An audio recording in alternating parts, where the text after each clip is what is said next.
naging bahagi rin si Chloe ng mga blessings at papremyo na natanggap ng kanyang kasintahan. Pero, gaano na nga ba kayaman si Chloe ngayon? Ating mas kilatisin. Magsimula tayo sa eksaktong halaga ng mga natanggap na premyo at insentibo ni Carlos Yulo. Ayon sa mga ulat, ang cash incentives na natanggap ni Carlos Yulo mula sa gobyerno at pribadong sektor ay umabot na ng halos 150 milyon peso. Sa batas ng Pilipinas, ang bawat gintong medalya sa Olympics ay may katumbas na 10 milyon pesos. Dahil 2 gintong medalya ang kanyang napanalunan, agad na nakakuha siya ng 20 milyon pesos mula sa gobyerno. Bukod pa rito, may mga dagdag na insentibo mula sa mga pribadong kumpanya at organisasyon na nagdala ng kabuuang halaga na humigit kumulang sa 150 milyon pesos. Ngunit, hindi lamang cash incentives ang mga nakuha ni Carlos. Kasama rin dito ang mga tangible properties na ngayon ay maaring masabi nating bahagi na rin ng kayamanan ni Chloe Angele San Jose. Lalo na't malapit ang kanilang relasyon at sabay sila sa mga plano sa hinaharap. Narito ang ilan sa mga mahalagang ari-arian ni Chloe Angele San Jose na kanyang yaman. Bahay at lupa. Si Carlos ay nagkaroon ng isang bahay na nagkakahalaga ng 15 million pesos.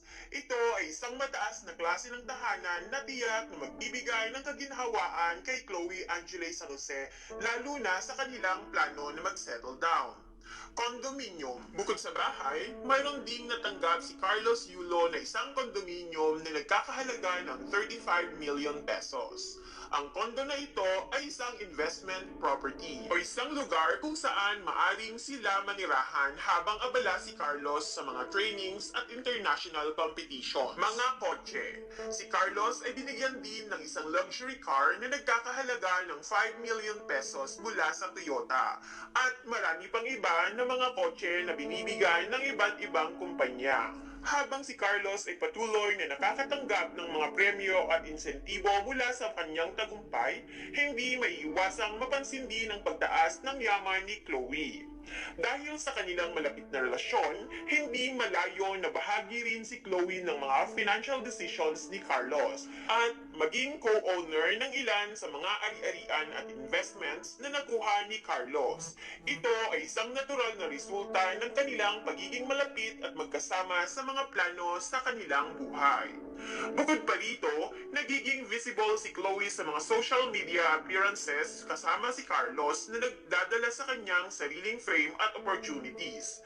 Sa panahon ngayon, napakalaki ng potensyal para kay Chloe na makakuha ng sariling endorsements mula sa mga brands na interesadong mag-collaborate sa kanya, lalo na't malaki na rin ang kanyang social media following. Pero, ang sabi ng ilan, karamihan sa kanyang mga followers ay bashers, kung kaya't medyo hindi rin ito magandang ideya para sa mga brands na makipag-collab kay Chloe Angele. Sa kasalukuyan, ang kayamanan ni Chloe ay hindi lamang nasusukat sa kanyang sariling kita, kundi pati na rin sa mga insentibo at ari-ariang nakuha ni Carlos Yulo. Kung susumahin, ang kabuuang halaga ng kanilang mga properties at cash ay maaring umabot na ng mahigit kumulang sa 200 billion pesos. Ngunit, hindi dito nagtatapos ang kanilang kwento. Parehong bata pa sina Carlos at Chloe at marami pang mga oportunidad ang maaring dumating sa kanilang buhay, lalo na't patuloy ang pag-angat ng kanilang mga karera. May mga ulat na nagsasabing plano na nilang mag-invest sa ibang mga negosyo at properties upang paluguin ang kanilang yaman. Isa sa mga posibleng direksyon ay ang pagbubukas ng mga negosyo na may kinalaman sa sports, lalo na sa gymnastics. Hindi malayong magkaroon ng gym o sports academy na pinapangarap ni Carlos na suportado naman daw ni Chloe Angele San Jose. Ngunit higit pa sa material na yaman, mahalaga ring kilalanin si Chloe Angele San Jose bilang isa sa mahalagang bahagi ng buhay ni Carlos.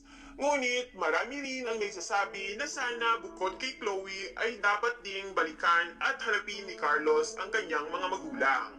Sa kabila ng kayamanan at tagumpay, marami ang nagsasabing wala itong silbi dahil hindi naman niya ito inialay sa kanyang mga magulang, kundi si Chloe Angele San Jose lamang ang nakikinabang sa kanyang mga napanalunan.